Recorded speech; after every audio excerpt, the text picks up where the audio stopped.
둘, 셋. 뭐야? 우유.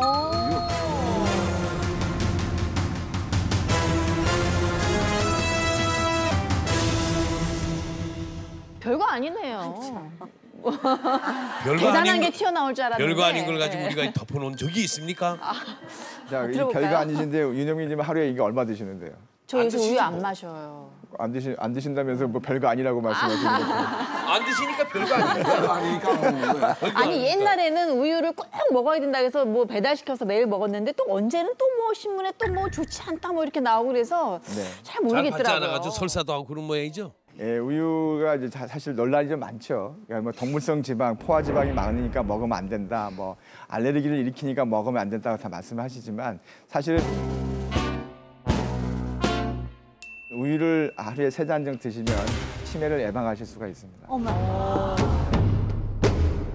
이제 우유에 들어있는 중요한 단백질, 가장 많이 들어있는 게 이제 카제인과 그다음에 유청 단백질 그 두 가지가 가장 많이 들어있는데 카제인 단백질은 주로 이제 칼슘과 관련돼서 칼슘 섭취에 도움이 되는 그런 단백질이 되겠고 유청 단백질은 이제 우리 이 두뇌 건강을 위한 이게 글루타치온이라고 하는 우리 몸에 들어있는 아주 훌륭한 항산화제 성분이 바로 글루타치온인데 그런 글루타치온이 잘 만들어지기 때문에 평상시에 골고루 단백질 섭취하는 그런 입장에서 봤을 때는 우유가 훌륭한 음식이라고 할 수 있겠습니다. 당장 또 다시 또 먹어야 되겠다. 어르신들의 뇌세포 재생에도 좋네요. 네, 맞습니다.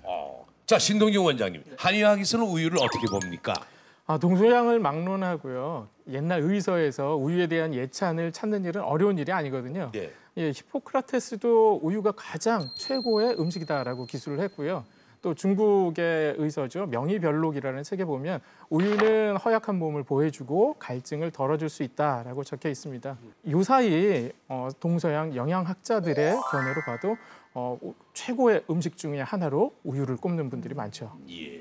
그래서 밤에 잠 안 올 때 우유를 미지근하게 데워서 먹으라고 그러잖아요. 예. 그 숙면에 도움이 되는 거죠. 네, 바로 그 부분인데요. 이제 우유가 회춘에 도움이 되는 이유가 바로 숙면과 관련이 있습니다.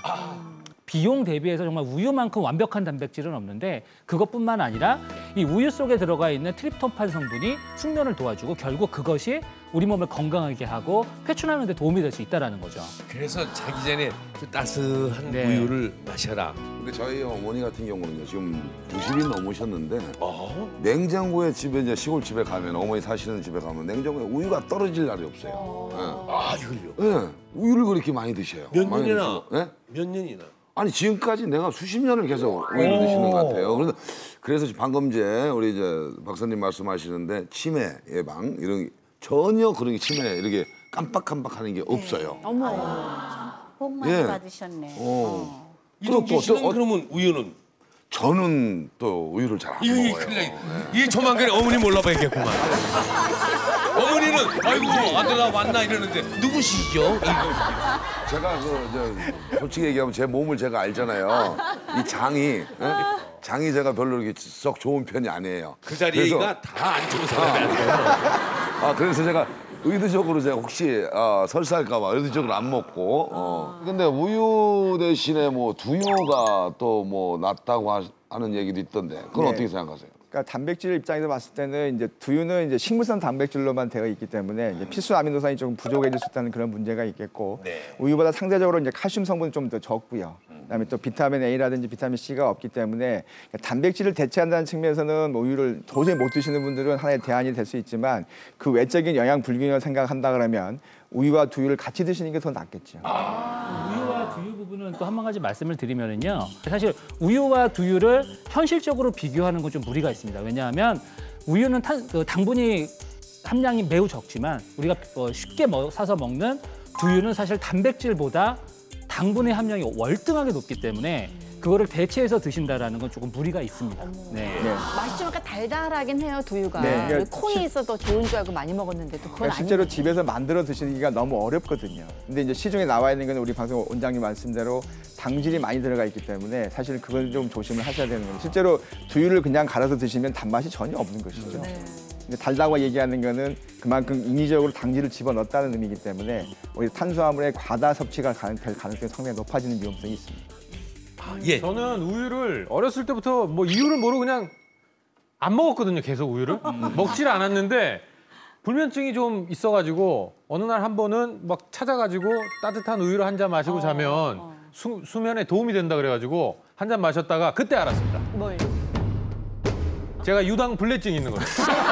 새벽에 화장실을 부여잡고 제가 얼마나 그 고통을 입이 아닌 곳으로 내질렀는지.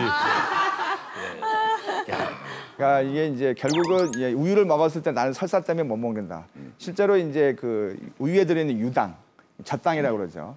우리가 유당을 분해하는 효소가 이 아시아 쪽의 사람들이 별로 없어요. 왜냐하면 이제 우리가 목축업을 잘 많이 하지 않았던 그런 이 인종들이기 때문에 분해 효소가 없는데 특히나 우리나라 사람들은 거의 한 75% 정도가 이 유당 분해 효소가 좀 떨어져 있습니다. 근데 한 가지는 100% 없는 분은 거의 없습니다. 그러니까 조금씩은 있지만 결국은 우유를 한꺼번에 많이 드시게 되면 문제가 되지만 조금씩 드시는 경우는 문제가 없으실 수도 있습니다. 그래서 우유를 내가 도저히 먹지 못하겠다 하시면은 방법이 있습니다. 첫 번째는 내가 한 팩이 아니라 한 반 팩 정도 줄여서 나눠서 먹는다. 그러니까 나눠서 먹게 되면 소장에서 그걸 좀 처리할 수 있는 시간적인 걸 벌 수 있기 때문에 가능한 거고요. 두 번째는 아까 우리 삼비 선생님께서 따뜻하게 데워서 드셨다고 하는 것처럼 찬 우유를 드시는 것보다는 따뜻하게 드시는 게 훨씬 더 편하실 수가 있습니다.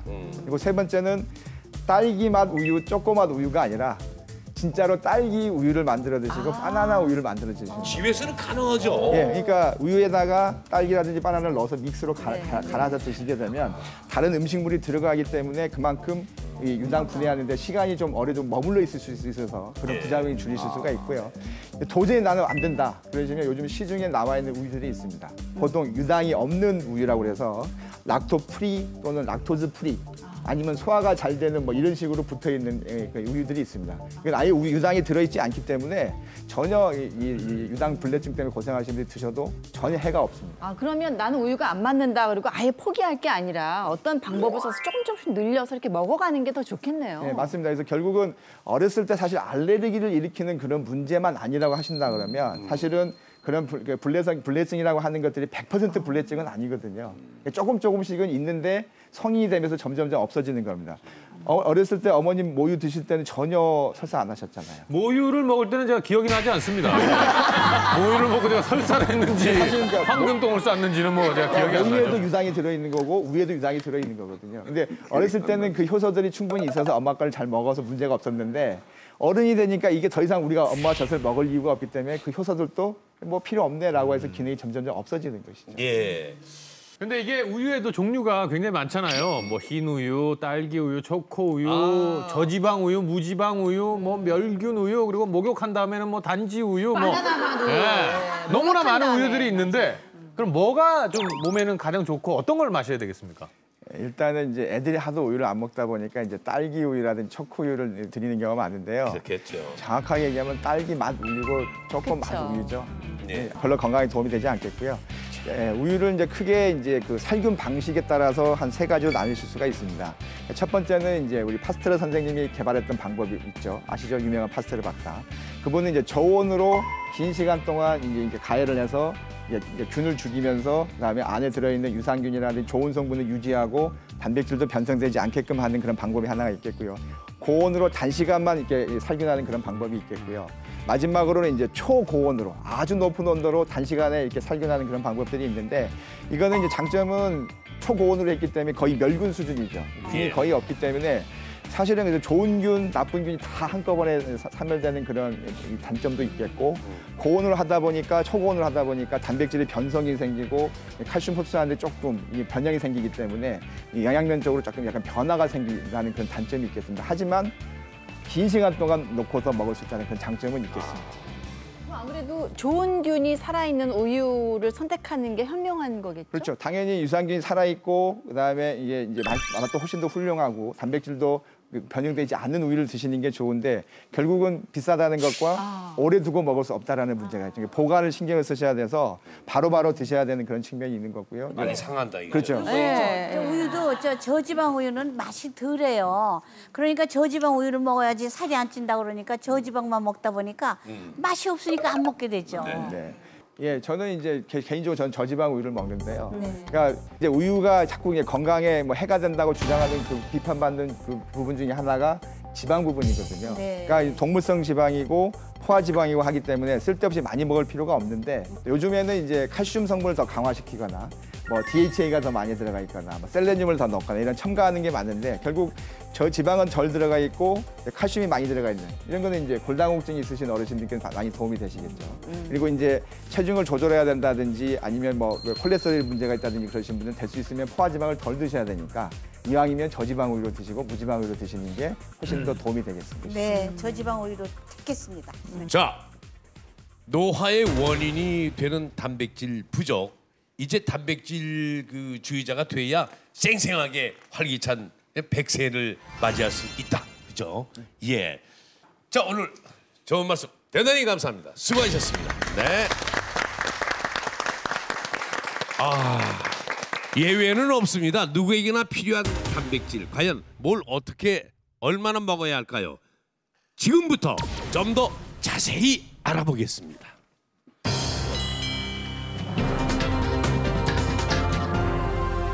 우리의 활백세를 책임질 단백질.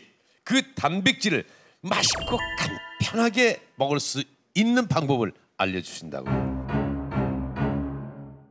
네, 단백질을 한상 차림으로 드시는 것도 좋지만요. 신경 써서 단백질을 드시더라도 귀찮아서 한 끼만 빼놓고 단백질을 안 드시게 되면요. 20g 이상의 단백질이 부족하게 되기 쉽거든요. 그래서 간편식으로도 활용할 수 있는 단백질 덩어리를 오늘은 좀 소개해드리려고 합니다. 예, 일명 우유두부입니다.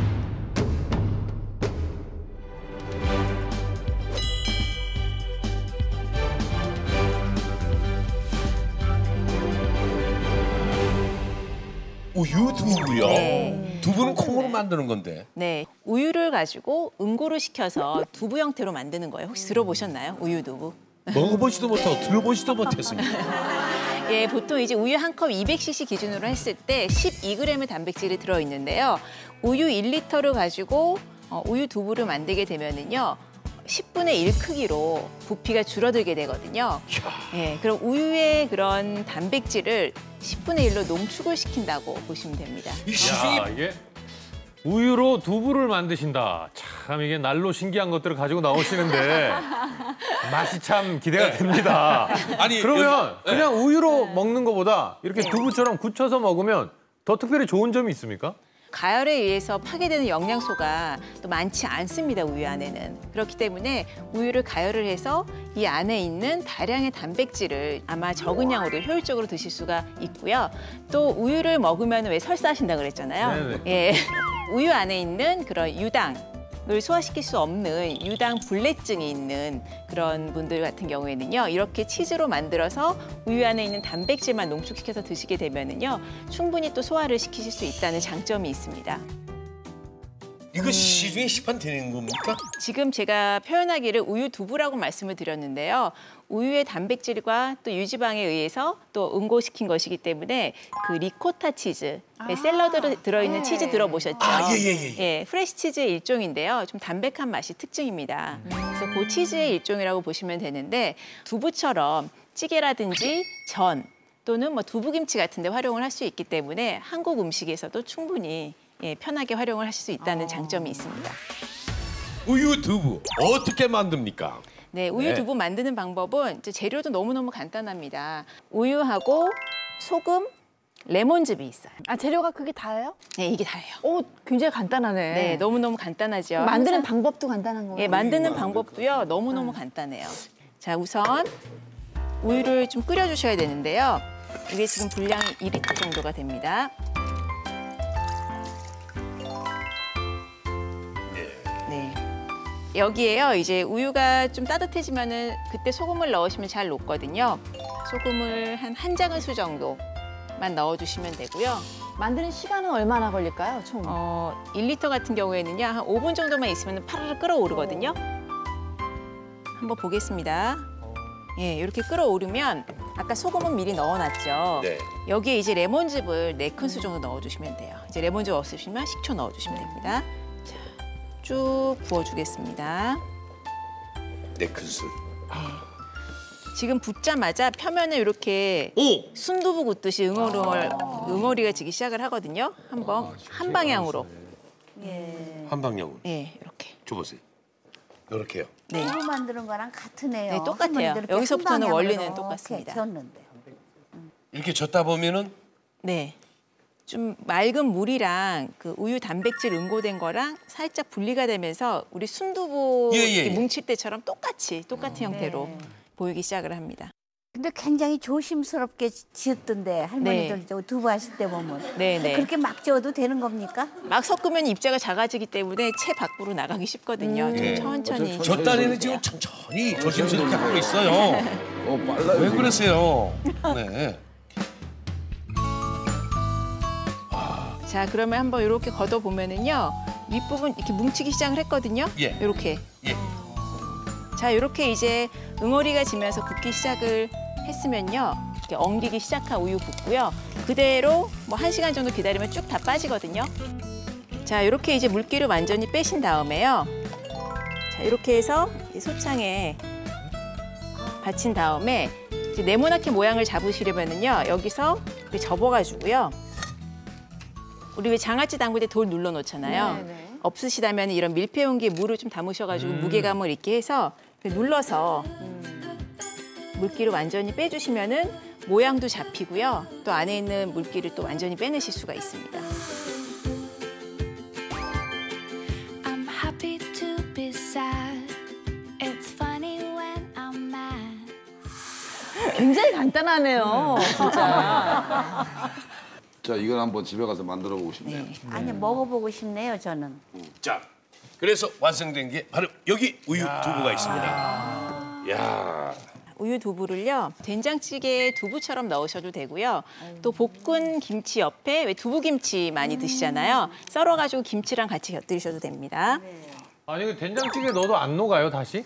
처음부터 팔팔 끓으면은 살짝 녹기는 하는데요. 마지막에 다 끓인 다음에 넣고 한 소끔 끓이면요 그대로 모양이 유지되어 있어요. 제가 아이들도 해줘봤는데요 모르고 잘 먹더라고요. 네.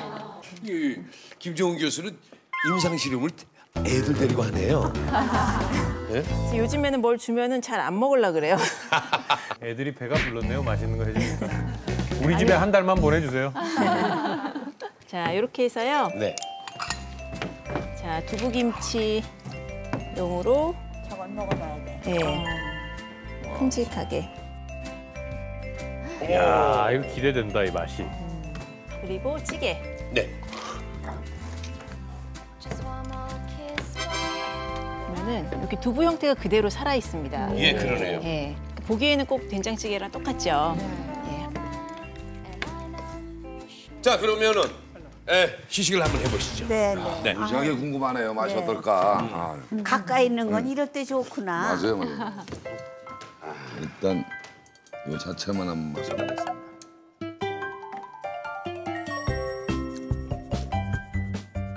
맛이 어때요?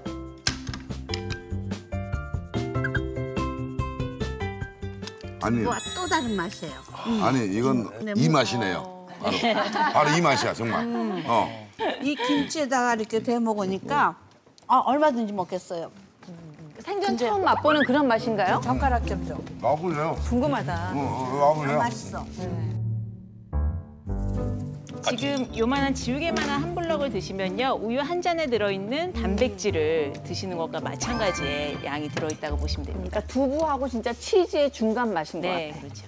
짜지도 않고 달지도 않고 약간 무미에 가까운데 약간의 고소함 같은 게 좀 있는 것 같아요. 우유의 고소함. 뭐 약간의 예, 고소함도 예. 있고 그 식초를 넣었잖아요. 네. 그래서 그 향긋한 그 레몬 향이 살짝 돌아서 괜찮아요 먹기. 샐러드에 이렇게 얹어서 먹어도 괜찮을 것 네, 같아요. 샐러드에 얹어서 드셔도 되고요. 저는 또 한 가지는 이렇게 다 드시고 나서 후식으로요. 과일 썰어 놓은 거랑 이렇게 지금 우유 두부 만든 거랑 거기에 꿀을 살짝 뿌려 드시면은요. 또 훌륭한 디저트로 드실 수가 맞아요. 있습니다. 약간 이 맛이 이렇게 설명드리면 좀 쉽겠네요. 두부김치는 원래 막걸리하고 궁합이 맞잖아요. 네. 근데 이 우유 두부김치는 와인하고 궁합이 잘 맞을 거예요. 네. 좋다, 좋다. 부드러운 식감에 매콤한 김치가 어울리면서 굉장히 맛이 있습니다. 예,